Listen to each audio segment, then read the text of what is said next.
이 시간 하나님의 말씀은 마태복음 24장 36절 말씀으로부터 보도록 하겠습니다. 그러나 그날과 그때는 아무도 모르나니 하늘의 천사들도 아들도 모르고 오직 아버지만 아시느니라. 아멘. 예수님께서 이 땅에 메시아로 오셨을 때 십자가를 앞에 놓으시고 마지막 6월절에 예루살렘에 올라가셨습니다. 그때 마태복음 23장을 우리가 읽어보면은 신약성경 또 사복음서 예수님께서 이 땅에 오셔가지고 많은 말씀들을 하셨지만은 특별히 마태복음 23장에서는 예수님께서 하신 그 말씀 중에서 가장 혹독한 말씀이 기록이 되어 있습니다. 화 있을진저 화 있을진저. 그 말씀을 자주 예수님께서 반복하시면서 소위 하나님의 백성이라 이름만 가지고 있었던 그 유대인들에게 예수님께서 책망을 하셨습니다. 화 있을진저. 그래서 너무 여러 번 반복이 되길래 제가 그 화 있을진저가 몇 번 예수님께서 반복하셨는가를 헤아려 보기로 했습니다. 세어보니까 한 7번 정도 반복을 하셨더라고요. 왜 그토록 예수님께서 화 있을진저라는 그 말씀을, 그 혹독한 말씀을 표현을 반복하시면서 소위 하나님의 백성이라 이름을 가졌던 그들에게 대해서 그렇게 신랄한 혹독한 책망을 하셨을까요? 초림 예수님이 오셨을 때 하나님의 백성이라 이름한 사람들의 모습이 그러했습니다. 이 마지막 시대도 예수님 이제 멀지 않은 장래에 재림하실 때를 앞두고는 이런 때도 오늘의 소위 예수 믿고 하나님의 백성이 되었다고 하는 소위 그리스도인이라고 하는 교회들의 모습이 하나님의 백성이라고 하는 사람들의 모습이 바로 그러하기 때문인 것입니다. 이 마지막 시대. 그리고 예수님께서 그 유대인들에게 그렇게 혹독한 책망을 가하시고 말씀을 맞추시고 이제 성전에서 예수님이 나오셨습니다. 예수님께서 성전에서 나오실 때 제자들이 아무래도 갈릴리 시골 촌뜨기, 갈릴리 쓸모없는 사람들이 생각하기에 별 볼 일 없는 그런 지방에 살았던 그런 출신의 사람들이라 보니까 예루살렘의 그 성전의 모습을 보고 눈이 휘둥그레진 거예요. 그래서 예수님께서 말씀을 마치고 나오실 때 제자들이 성전을 마치 자랑 삼아서 이제 자신들의 어떤 건물이라도 된 것냥 그렇게 보이려고 예수님 앞에 말씀을 드렸더니 예수님께서 너희가 이 화려하고 웅장한 이 성전 건물을 보고 있지 않느냐. 그러나 너희들이 보고 있는 이 화려한 성전은 돌 위에 돌 하나도 남기지 않고 다 무너뜨리우리라. 그렇게 말씀하시면서 예수님께서 종말에 관한 말씀을 시작을 하셨습니다. 그래서 마태복음 24장에 예수님 재림 때에 되어질 일에 대해서 기록을 하신 말씀인데 특별히 마태복음 24장 4절에서 아까 우리가 읽은 말씀처럼 특별히 예수님이 종말에 관한 말씀을 말씀하실 때 사람의 미혹을 주의하라는 것을 제 첫 마디 일송으로 시작을 하셨습니다. 그것은 예수님 재림시가 될 때 마지막 세상 소위 끝날이라고 하는 때가 되면은 가장 특이한 현상이 미혹하는 자들이 많이 나온다는 거예요. 그래서 예수님께서 여기 우리 마태복음 24장을 쭉 이렇게 읽어보면은 예수님께서 24장 전체에 종말에 관한 많은 말씀을 하셨음에도 4절부터 사람의 미혹을 주의하라는 그 말씀을 4절부터 시작하셔가지고 24장 전체에 대해서 종말에 관한 말씀들을 하셨어요. 그런데 24장 4절로부터 24장 전체에 대해서 종말에 관한 말씀을 하셨음에도 불구하고 왜 특별히 그래 24장을 읽어보면 정말은 이런 일이 있구나. 그러면 우리가 어느 정도 정말에는 이런 때가 종말이구나 알 수 있어요. 어렴풋이라도. 그런데 특별히 그렇게 말씀하셨음에도 불구하고 여기 36절에 다시 한번 그러나, 그러니까 예수님께서 쭉 말씀하시고 설명해 오신 그 말씀을 마치 뒤집어 엎기라도 하듯이, 그랬더니 그 말씀을 예수님이 스스로 부정하는 건 아니에요. 그런 일이 있어요. 실제로 지금도 그런 일들이 진행이 되어 있고, 그러나 예수님께서 36절 이 말씀을 하신 것은 그리스도에게 속한 생명들, 그 진리에 속한 생명들이죠. 아버지께 속한 생명들, 창세전에 아버지께서 예정하신, 영생을 주기로 작정하신, 또 이 마지막 시대라면은 살아서 영광 중에 재림하실 주님을 영접할 생명들에게 특별히 이 말씀을 예수님이 하신 거예요. 무슨 말씀을 하셨어요? 그 날과 그 때는 아무도 모른다는 거. 그러니까 여기 35절까지 종말에 대한 말씀을 예수님이 쭉 해 오셨다니까요. 그러면 어느 한두 구절 읽어봐고 이런 일이 종말이구나, 그렇게 해서 한두 구절이 이루어지는 어떤 그런 모습들, 이게 종말이 이렇게 사람들 할 수 있잖아요. 그래서 그런 우를 범치 않게 하기 위해서 예수님께서 특별히 사랑하시는 생명들, 어차피 하나님의 말씀이란 것은 안 믿는 자도 불택자도 불신자도 듣습니다. 듣지만은 결국은 하나님의 말씀이란 것은 하나님의 백성들을 위해서 기록하게 하셨고 또 증거하게 하시는 말씀이고 또 친히 하시는 말씀입니다. 그래서 예수님이 그 날과 그때는 아무도 모른다. 그리고 심지어 이런 말씀하셨어요. 예수는 원래 그는 근본 하나님의 본체시다고 했잖아요. 그러나 자신을 위해 종의 형상을 가지고 이 땅에 오셨다고 빌립보서 2장 말씀하셨어요. 그리고 여기서도 그런 맥락의 말씀입니다. 아들도 모른다는 것은 예수님이 신성을 가지신 신이십니다. 그러나 예수님은 신이시지만 이 땅에 오시는 육체를 가지고 오셔서 우리와 같은 사람으로 인성을 가지고 오셨단 말이죠. 그래서 이 땅에서 제자들에게 말씀할 때 눈이 그런 말씀을 습관처럼 자신에 대해서 말씀하실 때 인자라는 말씀을, 특별히 그런 표현을 사용하신 거예요. 나는 사람으로 왔다는 거예요. 사람으로 오셨으니까 우리 사람이 당할 여러 가지 고통을 친히 체험도 하신 거예요. 심지어 질고까지라도. 그래서 아들도 모른다는 것은 사람으로서 이 땅에 오신 사람으로서 모른다, 이런 뜻입니다. 그래서 이런 구절을 잘못 이해하면 어떻게 성부, 성자, 성령, 성삼위의 성자 예수님이 왜 이런 그날을 모르겠냐고 이렇게 반문을 제기하는 사람도 있지만, 그 말이 일리가 있지만 지금 여기서 말씀하는 건 신성을 가진 예수님을 말씀한 게 아니고 사람된 예수님, 인자로서 오신, 이 땅에 사람의 몸을 입고 오신 그 아들 예수님도 모르신다, 이런 것을 말씀을 한 겁니다. 그러니까 왜 예수님이 굳이 이런 말씀까지 하시면서 경계하셨는가, 이걸 생각을 해봐야 돼요. 아니 성자이신 예수님께서 그날에 모르시겠어요? 하지만 사람으로서는 모른다 이겁니다.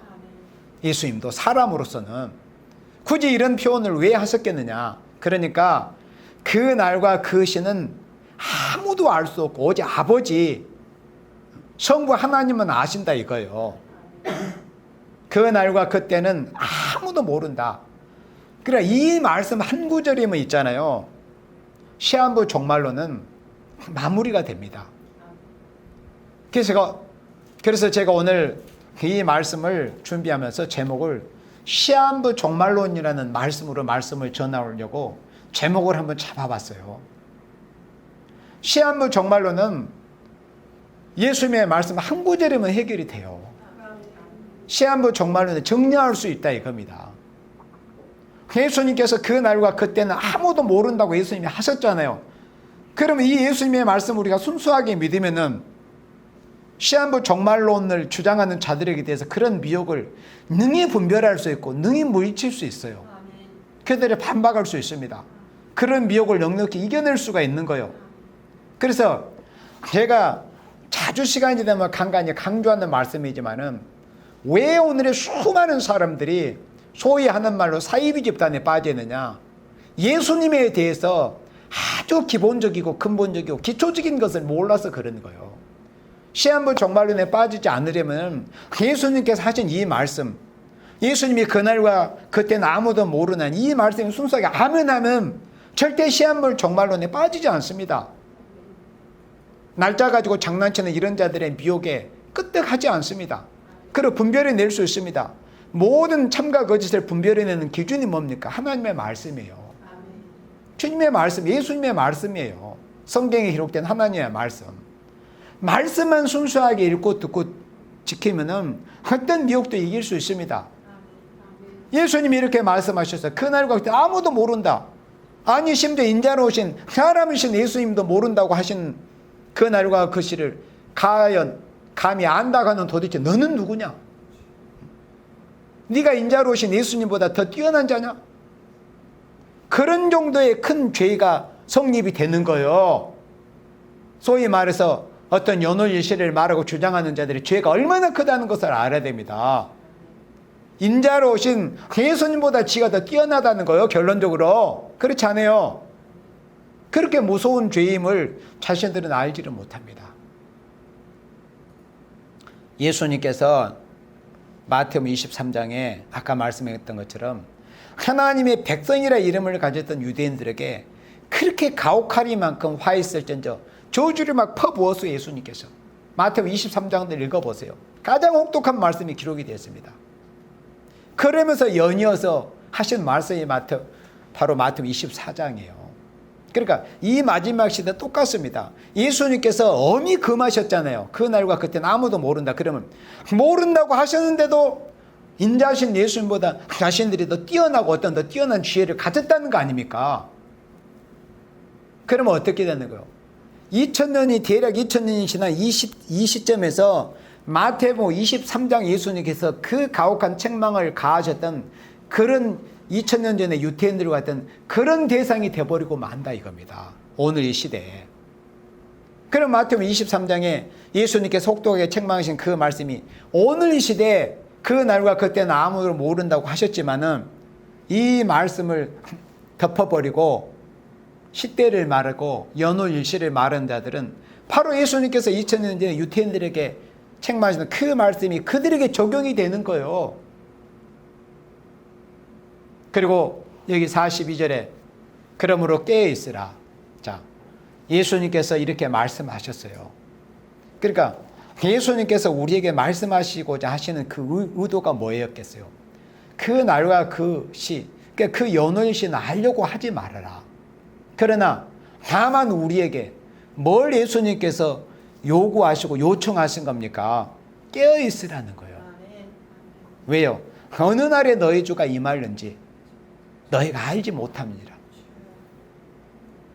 알면은 뭐 준비하겠죠. 그 당일날 뭐 몇 년 뭐 세상에서 허랑방탕한 생활을 하고 지엽열매도 실컷 먹고 이렇게 하다가도 이제 때가 됐구나. 이제라도 회개하면 주께서 긍휼을 베풀어 주실 거야. 그건 너희들의 착각이야. 예수님께서 또 다시 이렇게 말씀해 주시잖아요. 너희가 알지 못한다. 너희도 아는 바니 만일 집주인이 도적이 어느 경점에 올 줄 알았다면 깨어서 그 집을 뚫지 못하게 하시리라. 44절에 이러므로 너희도 예비하고 있으라. 생각지 않은 때 인자가 오리라. 그러니까 생각지 않은 때 인자가 온다는 것은 아무도 사람들이 그 연호일시에 대해서 지목할 수 없다는 거예요. 생각지 않은 때. 정말 예수님은 생각지 않은 때 오십니다.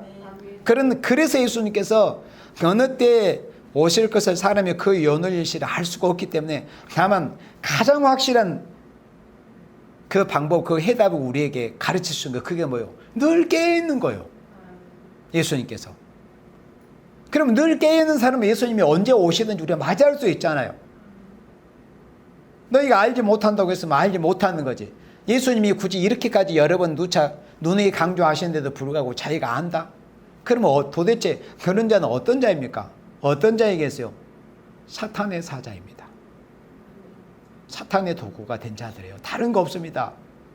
예수님의 말씀. 우리는 예수님의 말씀을 믿습니까? 아니면 어떤 입만 앞세운 그런 말로 호리는 그런 자들의 우리가 그런 소리를 우리가 믿고 따라가는 겁니까? 우리는 하나님의 말씀을 믿고 가는 거예요. 우리는 하나의 말씀에 생명이 걸려 있어요. 성경에 기록된 말씀 우리가 잘못 믿는다면 우리도 화를 당할 수가 있어요. 그렇잖아요. 이거는 죽고 사는 문제가 아닙니다. 아니면 말고 이런 게 아니에요. 정치인들이 그 부패한 정치인들의 그런 방식처럼 성경 말씀은 아니면 말고 내가 예고했던 기한이 아니면 말지 뭐. 그리고 한 1년 정도 연장하지 뭐. 이게 아니에요. 성경 말씀은. 기면 기고 아니면 아니고 죽으면 죽고 살면 사는 것이에요. 복을 받으면 받고 화를 받으면 받는 이게 성경 말씀이에요. 하나님은 중간이었습니다. 중도가 없어요. 하나님은. 죽느냐 사느냐, 빛이냐 어둠이냐, 죽느냐 사느냐 이겁니다. 이기느냐 지느냐 이겁니다. 하나님의 말씀은. 그리고 예수님께서 이런 말씀하시고 우리 때문에 대속의 죄를 예수님께서 담당하시고 우리 때문에 화목제물이 되셔가지고 십자가에 양손과 양발에 못이 박히신 후에 장사하셨다가 예고하신 대로 예수님 정확히 예고하셨잖아요. 여러 차례 그가 사흘 만에 살아날 것이다. 예수님께서.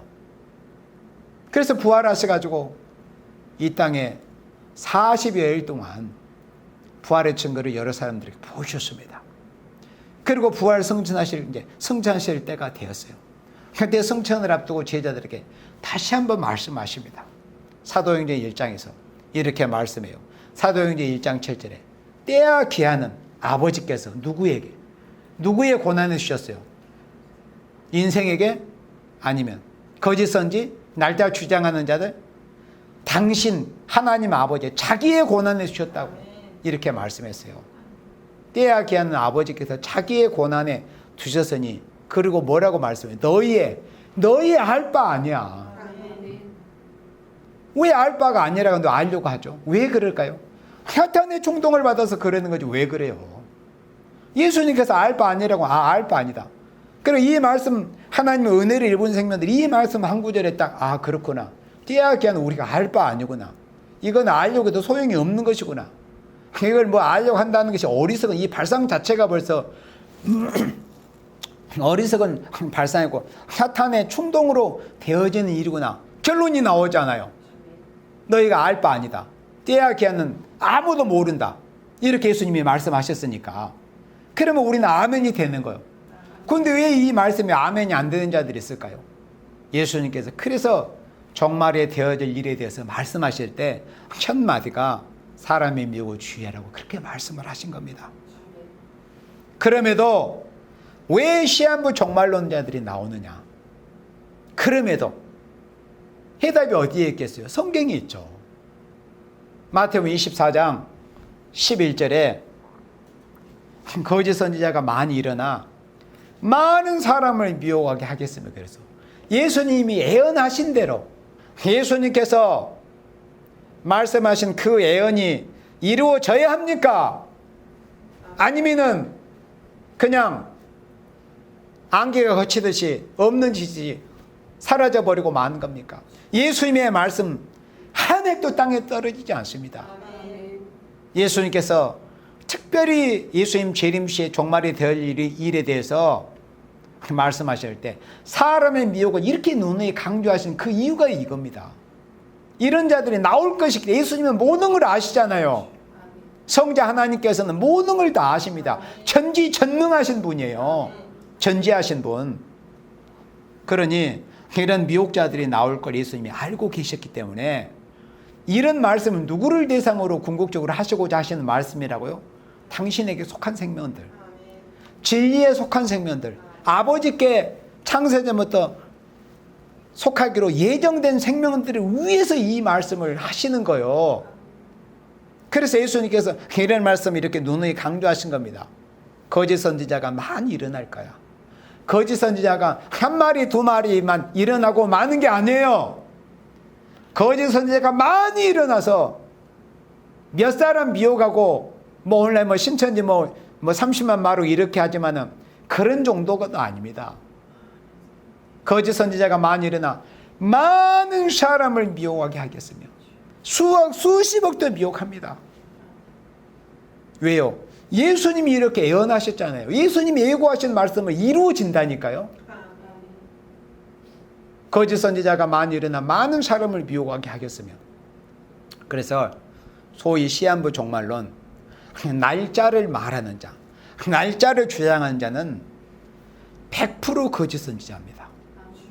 100% 미혹자입니다.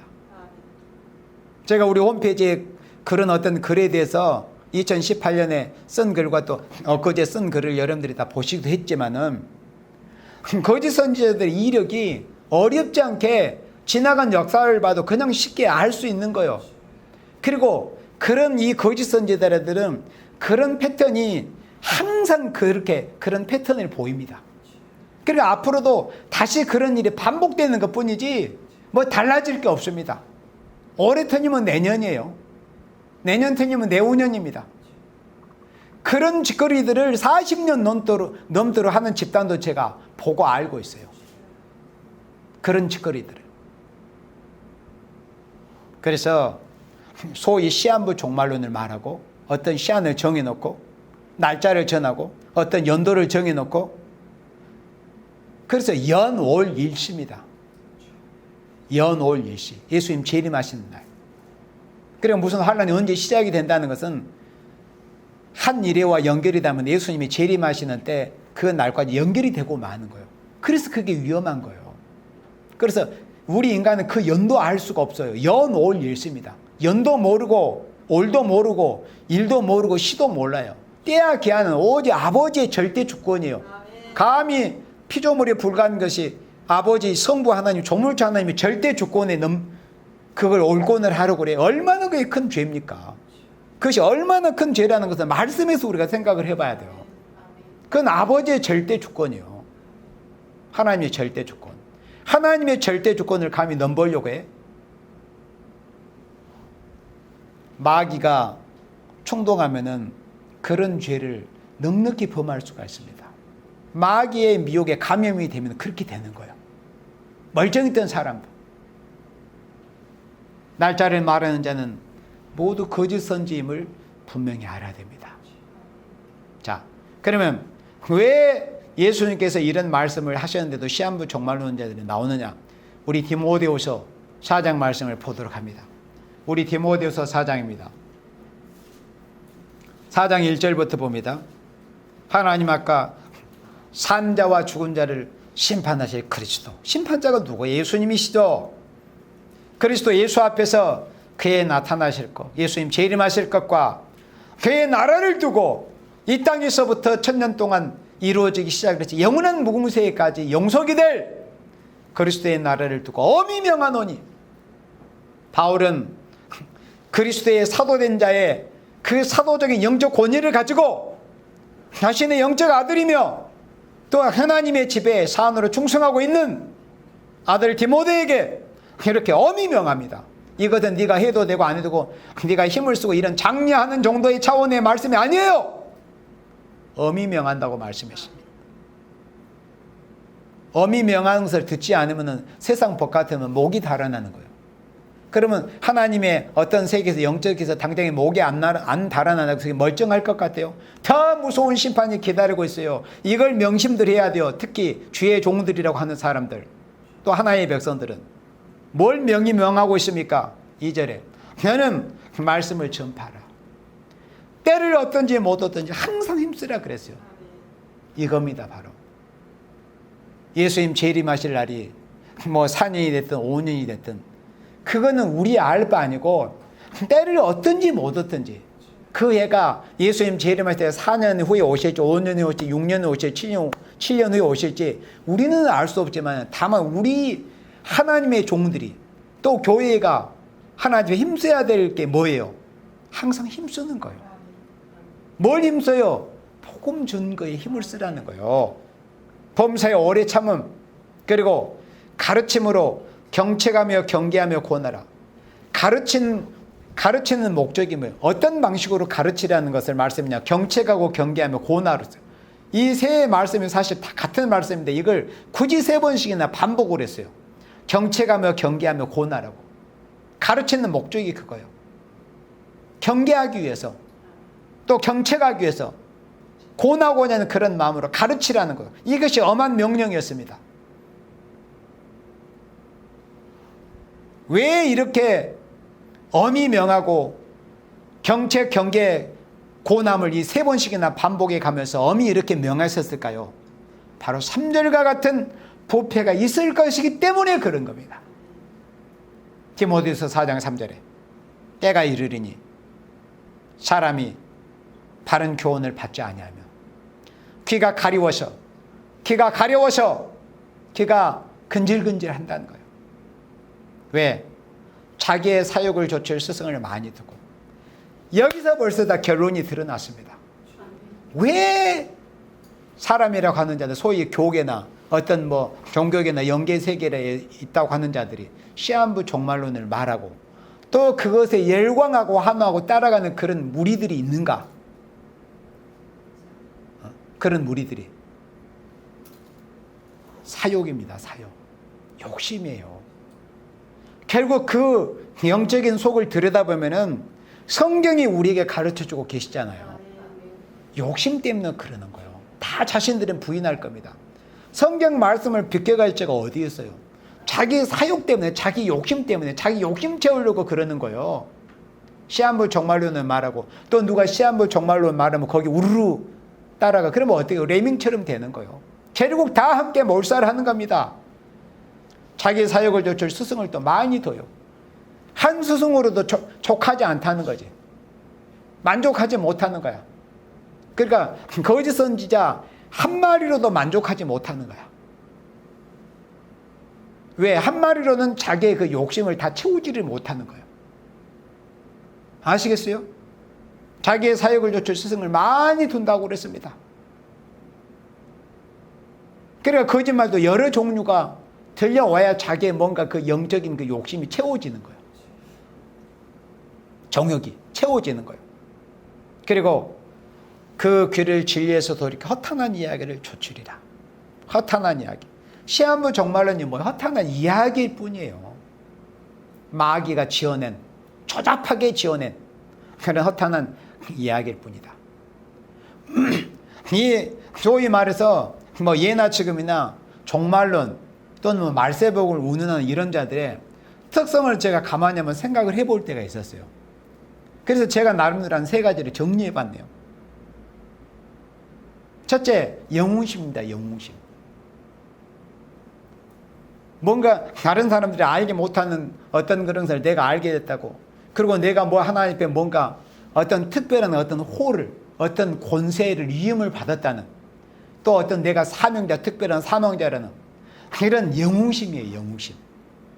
그래서 말씀을 바로 듣지 못하고 바로 은혜 가운데 바로 진리에서, 진리의 틀에서 바로 전달을 받지 못하면은 그와 더불어서 따라오는 게 영웅심입니다. 영웅심. 자기가 가장 뛰어난 인것처럼 착각하고 사는 거예요. 영웅심. 그 영웅심이라는 그 마귀가 거의 들어갑니다. 정말 하나님의 말씀을 우리가 순수하게 받지 못하면, 순수하게 믿고 순수하게 받지 못하면 영웅심에 날뛰게 되는 거예요. 예수님 오셨을 때도 세베대의 아들들의 어머니, 그러니까 요한과 야고보의 어머니가 예수님께 대해서 당신의 나라가 임하실 때 내 한 아들 좌우편에 앉게 해주세요. 그게 뭐예요? 영웅심 아니요. 이제 우리가 예수님을 만났으니 예수님 이대로 따라간다 보면은 내 한 아들은 좌정승이 되고 한 아들은 우정승이 될 걸 제가 믿습니다. 그러니까 자신뿐만 아니라 그 주위, 그 어머니까지, 가족들까지 영웅심이 날뛰었어요. 그런 게 우리에게 경계가 되는 거예요. 그때 예수님이 그 영웅심의 그 환상을 깨트려 주셨습니다. 뭐라고요? 너희가 내가 마시는 쓴 잔을 마실 수 있느냐고. 그래, 영웅심을 가진 자는 그렇게 그 환상을 깨트려 줘야 됩니다. 예수님이 자욱자욱 걸어가신 우리보다 앞서는 그 길을 갈 수 있는 사람이 예수님께서 내 좌우편에 주시겠다는 그 영광의 자리에 앉을 수 있는 거지. 영광은 누리고 싶고 왕관은 쓰고 싶고 십자가를 지기는 싫고 이단 소리는 듣기 싫고 핍박은 받기 싫고 예수님의 이름 때문에, 말씀 때문에, 또 고결한 신앙을 지키기 위함으로 인한 그 받는 핍박과 그 고생은 하기 싫고, 그죠? 영웅심은 날때 가지고 이런 자들이 소위 말해서 시한부 종말론자라고 하는 자들, 말세에 복음 운운하는 그런 자들입니다. 그리고 또 한 가지는 허영심이에요. 허영심. 남이 모르는 것을 내가 안다는 거. 나는 이 정도야. 남이 알지 못하는 거. 내가 알게 되었다는 거. 그리고 자신이 뭔가 특별한 어떤 지혜나 지식이나 재주가 있다는 거. 그런 허영심을 갖게 되는 거예요. 허영심. 실속은 없으면서, 내실은 없으면서 그냥 허영심에만 쩔여가지고 대체적으로 그렇습니다. 그래 예수님에 대한 기본이 없는 거예요. 그냥 허영심만 들어있는 거예요. 허영심. 그리고 이런 표현은 좀 세속적인 표현일 수도 있지만은 굳이 제가 설명을 하다 보니까 이런 표현까지 제가 끌어왔는데, 이 시한부 종말론자들은 그 보여진 특성은 도박 근성을 가지고 있어요. 도박 근성. 도박하는 자들이 뭐예요? 내가 몇 년을 있어도 한 번만 제대로 내가 그것을 뭐 따면은, 뭐 로또에 당첨이 되면은, 뭐 복권에 당첨이 되면은 그걸 다 만회할 수 있다는 거. 도박 근성. 그래 나만 잘하면 된다는 거. 이런 것들이 시한부 종말론자들 만연되어 있어요. 만연해 있어. 소위 말세 보고 운운하는 그런 자들의 이 가정이나 그런 환경에, 그런 주변에 이런 것들을 보면 그런 것들이 만연해 있습니다. 그게 도박근성이에요. 도박근성. 그냥 한 방만 노리는 거야. 한 방만. 로또 한 번만 당첨되면 모든 게 다 일거에 해결이 된다는 거. 이런 도박근성에 쩔어 있는 자들이 소위 말해서 시한부 종말론자들입니다. 이해되잖아요, 여러분들. 어렵지 않잖아요. 매일매일 작은 일에 충성해 보려는 것은 없어요. 그러면 이 시한부 종말론자들이 도박근성을 가졌다고 했잖아요. 그러면 이 도박이 가지고 뭐 도박을 했다는 사람들은 많은데, 도박이 가지고 돈 잃었다는 사람들 소리는 우리가 많이 들어봤지만은, 도박이 가지고 돈을 많이 땄다는 사람들은 많이 들어보지 못했어요. 확률이 그러니까. 그래 육적인 비유처럼 시한부 종말론에 빠짐이 있잖아요. 결국에는 영적 노숙자가 됩니다. 영적 노숙자. 육적 노숙자들도 물론 다 그렇지 않고 그분들을 내가 비하하는 건 아니에요.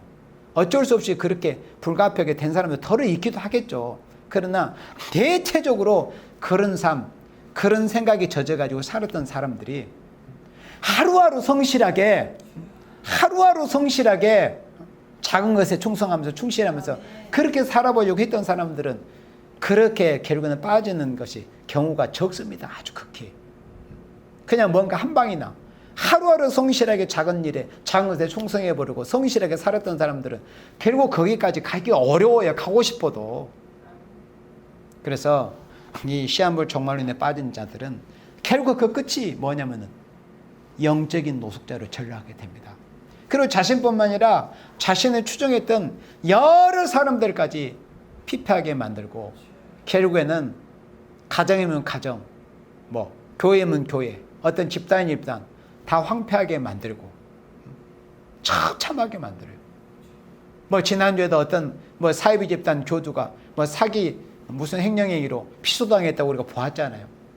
그거는 제가 여러 해부터 예고해 왔어요. 그 끝이 어떨 것이냐는 데 대해서. 그러나 안 듣습니다. 안 들어요. 그런 자들을 위해서 그렇겠어요? 물론 그런 자를 들어서 회개가 돌이키면 좋겠지만 그 밑에 제대로 알지 못해서, 그런데 알지 못해서 따라간다고 해서 변명이 될까요? 아니에요. 똑같은 인간들이기 때문에 그런 겁니다. 똑같은 인간들이기 때문에 뭐 세상 법에 호소한다고 하지만 우리가 볼 때는 똑같아서 그러는 거지. 다 똑같은 사역을 가지고 있어서 자기 욕심 때문에 사실은 따라갔던 거예요. 뭔가 한 방 터뜨려가지고 뭐 세세 왕권이나 받아 이런 그 사욕 때문에 다 똑같은 사람들이지. 정상적으로 예수님께서 명하신 대로 너희들은 한날의 괴로움은 그날의 족하다는 그 말씀대로 하루하루 주님의 말씀에 충성해 보고자 하는 그런 삶을 실천을 했다면 그렇게 나락에까지 떨어지겠어요, 여러분들? 그러면 우리는 어떻게 해야 될 것인가? 우리 그리스도께 속한 생명들, 그 진리에 속한 생명들을 어떻게 해야 돼요? 이런 제목을 던져 놓으면 사람들이 굉장한 것이 나올 걸로 예상들을 하겠죠. 그 자체가 어리석은 거예요. 시한부 종말론을 따라가지 않고 우리가 하나님 앞에 바른 신앙생활하다가 영광 중에 오실 재림 예수를 맞아 어떻게 해야 되냐? 굉장한 내용이 나올 것 같죠. 모르는 사람들은. 아니에요.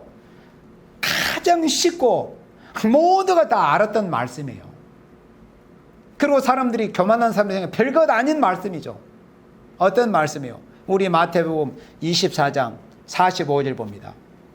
우리는 어떻게 해야 될 것인가? 시한부 종말론에 빠지지 않고 정말 예언의 말씀을 읽고 듣고 지켜서 작은 일에 충성하다가 예수님을 맞이하려면은 마태복음 24장 45절에 우리가 그리스도에게 속한 생명들은 어떻게 해야 될 것인가?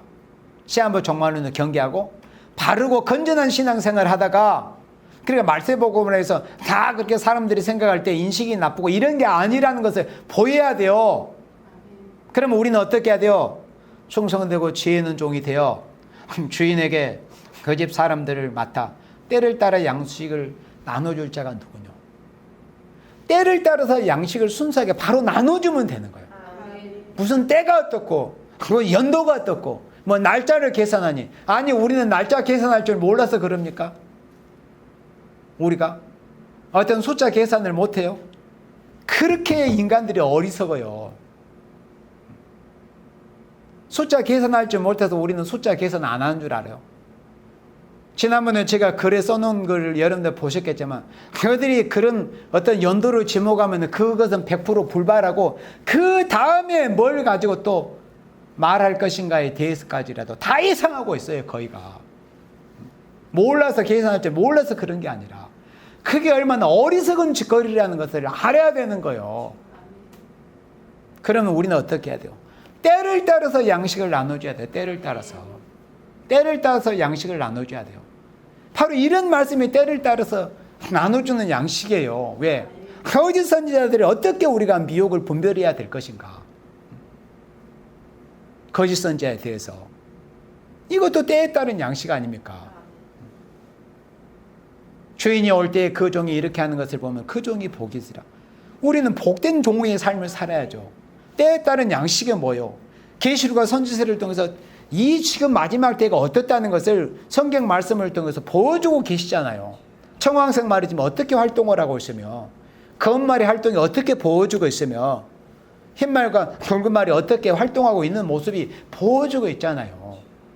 지금 이 시대가 해와 공기가 어두워진 이런 시대에 이 어둠의 세력들이 정마의 3세력이 어떻게 활동을 하고 있는가를 이걸 순수하게 성경 말씀으로 바로 증거해 주는 거예요. 제발 시대에 좀 말하지 말고 예수님이 금하신 것을 왜 그렇게 굳이 하려고 할까요? 그들은 사단에게 속해 있기 때문에 그런 거지 다른 게 아닙니다. 때를 따라서 양식을 순수하게 나눠주면 되는 거예요. 그러면 때가 되면은 어린이 하나님이 역사가 임하고 때가 되면 때가 되면 예수님이 오시는 거예요. 그리고 마태복음 25장 20절에 5달란트 받았던 자는 5달란트를 더 가지고 와서 가로되 주여 내게 5달란트를 주셨는데 보소서 내가 또 5달란트를 남겼나이다. 그러니까 그 세 보리의 종들을 불렀다고 했잖아요. 그래서 먼저 5달란트 받은 종을 먼저 예수님께서 부르셔가지고 그래 네가 5달란트를 남겼구나 이 보고하잖아요. 그러니까 주인이 이렇게 5달란트를 남긴 충성된 종에게 전혀 뜻밖의 칭찬을 해주십니다. 오우, 네가 5달란트를 남겼구나. 이렇게 하신 게 아니었어요. 그 주인이 이르되 잘하였도다. 착하고 충성된 종아. 내가 작은 일에 충성하였으며. 그러니까 예수님께서는 5달란트 남긴 걸 칭찬한 걸 아니라 이걸 알아야 돼요. 5달란트. 그걸 남긴 게 칭찬한 게 아니라 작은 일에 충성했다는 것을 칭찬하는 이 말씀에 우리가 유의해야 됩니다. 그러니까 작은 일에 충성하려고 하고 오늘이라는 한 날에 우리가 뭘 어떻게 해야 될 것인가? 그러니까 늘 말하잖아요. 우리가 어떤 뭐 여수론의 검이나 이런 영상에 대해서 작은 일의 충성이 뭐요? 그게 만약에 이 시대의 말씀과 비추어 봐서 누구에게 정말 알려주고 전해주고 싶은 영상이면은 공유라도 하고 좋아요라도 눌러주고 이런 게 작은 일에 충성하는 거예요. 뭐 하나님이 이래서 대단한 거 뭐 하루에 뭔가 집이 몇 채씩 생기고 그걸 갖다 팔아가지고 뭐 어디다 갖다 바치고 이게 큰 일이 아니에요. 그게 주의 일이 아니에요. 하나님이 기뻐하시는 일이란 것은 작은 일의 충성이 뭔가를 알아야 돼요.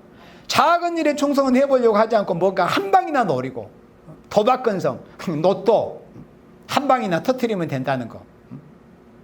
그렇게 너희들 마음대로 그 재팟이 그렇게 터트려질 줄 알아? 꿈 깨, 제발. 꿈 깨라고. 그렇게 따라가는 인간들도 똑같아서 그래요. 우리는 예수님께서 작은 일에 충성하라고 하셨기 때문에 작은 일이 뭔가 내가 뭘 해야 되지? 이걸 스스로 찾으려고 해야 돼. 늘 깨서 내가 뭘 해야 되지? 내가 어떻게 오늘이란 날에 이 짧은 시간이라도 주님을 기쁘게 해드려야 되지? 늘 주님을 기쁘시게 해드릴 일에 깨어있는 생명이 돼야 돼요. 작은 일에 충성하는 거.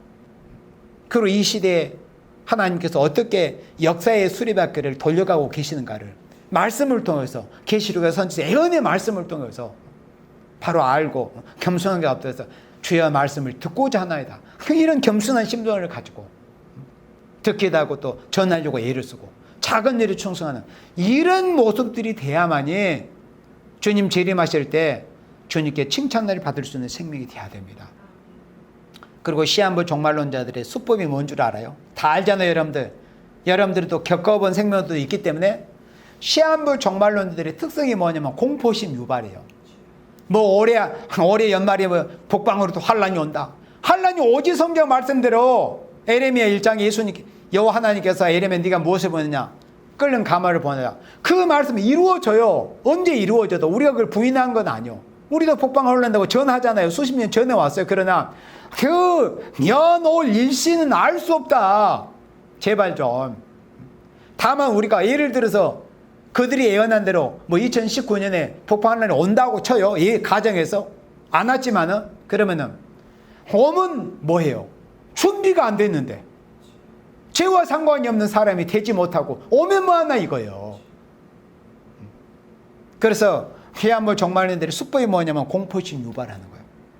그리고 그들이 익숙한 게 뭐냐면 저주에 익숙해요. 그저 남 저주하고 남 판단하고 야 너나 잘해.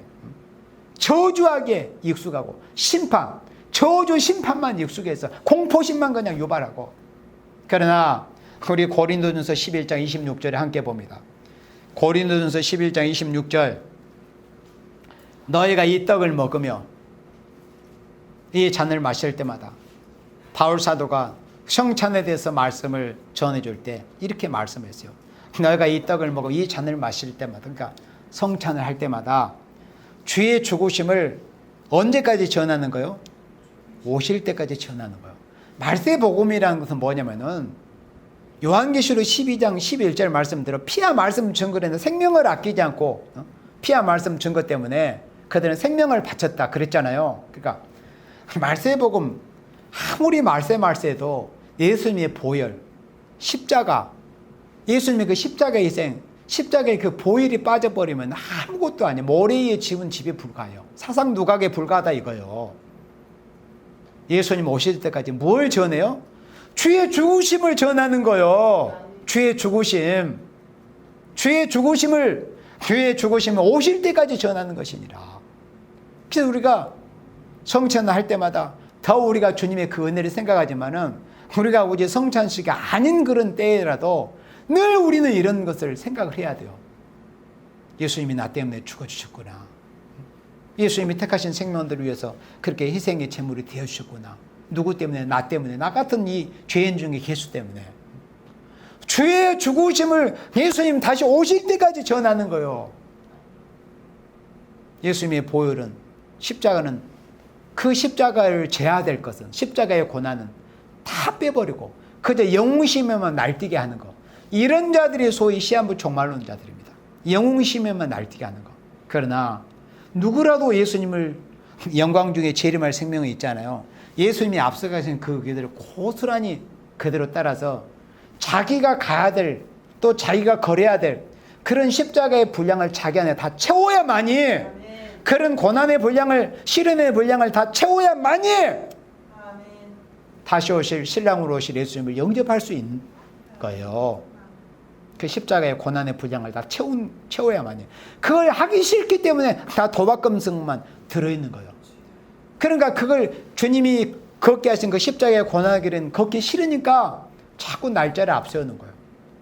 그런 길을 가기 싫으니까. 예수님께서 누가복음 9장에 뭐라고 말씀했어요? 자기에게 주어진 십자가를 지고 주님을 따르잖아. 주님과 상관이 없다고 그랬잖아. 주님과 상관이 없는 자들입니다. 시한부 종말론자들은. 아시겠어요? 주님과 상관이 없기 때문에 그래요. 예수님 오시는 그날까지 우리는 피와 말씀 증거를 해서 힘을 써야 됩니다. 예수님의 그 십자가의 보혈, 예수님의 그 사랑, 나 때문에 죽으신 예수님의 그 사랑, 그 극진한 사랑을 증거하기 위해서 힘을 써야 되는 거예요. 그리고 예언의 말씀, 말세복음이라는 것은 뭐냐면은 십자가 신앙의 열매라는 이 중요한 사실을 알아야 됩니다. 십자가 신앙의 열매로 맺어 있는 것이 예언의 말씀이에요. 그러니까 결국에는 정말 다 예언의 말씀을 지시고 들어서 알고 있는 사람은 많지만은 그걸 마지막 때까지 예언의 말씀을 사수하고 지켜나갈 생명은 많지 않습니다. 왜? 십자가 신앙의 열매를 맺어진 사람만이 결국에는 최후의 예언의 말씀을 지킬 수 있을 것이기 때문에. 그래서 에베소서 4장 13절에 우리가 그리스도의 장성한 분량에 충만한 데까지 이르러야 된다고 그랬어요. 우리는 믿는 것과 아는 것이 하나가 돼야 됩니다. 믿는 것. 행함이 없는 믿음은 죽은 믿음이라고 그랬잖아요. 믿는다는 것, 진짜 믿는 사람은 자신의 어떤 행실이 보여지는 것. 그럼 믿는 것과 아는 것이 안다는 것으로 되는 게 아니에요. 믿고 행함이 같이 일치가 돼야 되는 거예요. 그리고 장성한 분량에 충만한 데까지 이르러야 돼. 그러면 장성한 분량에 충만한 데까지 이르렀을 때 비로소 우리가 완전히 성결함을 받게 돼요. 그게 순서입니다. 그리고 완전한 성결이 임했을 때 소위 말해서 역사하게 되는 거예요. 하나님이 역사, 해도는 편에서 시작이 된 그 역사에 비로소 그때 가서 쓰임을 받는 거예요. 그런데 가만히 보면 아니 장성한 그리스도의 충만한 인격의 분량도 채워지지도 않는 거전자들이 날뛰는 거예요. 그리스도의 장성한 분량이 충만한 데까지 이르고 그 충만한 인격의 분량이 충만해졌을 때 그래서 완전 성결이 이루어지는 거예요. 그리고 이제 역사가 임하게 되는 거예요. 마지막 역사가 하수와 같이 남종과 여종들을 부으신 마지막 역사가 임하게 되는 거예요. 그래서 결론적으로 예수님을 바로 알고 우리가 십자가 신앙의 열매를 맺어서 예언의 말씀을 읽고 듣고 지키다가 영광 중에 재림하실 신랑 예수님의 영광 중에 맞이할 수 있는 여러분들이 되시기를 주님의 이름으로 축원합니다. 아멘.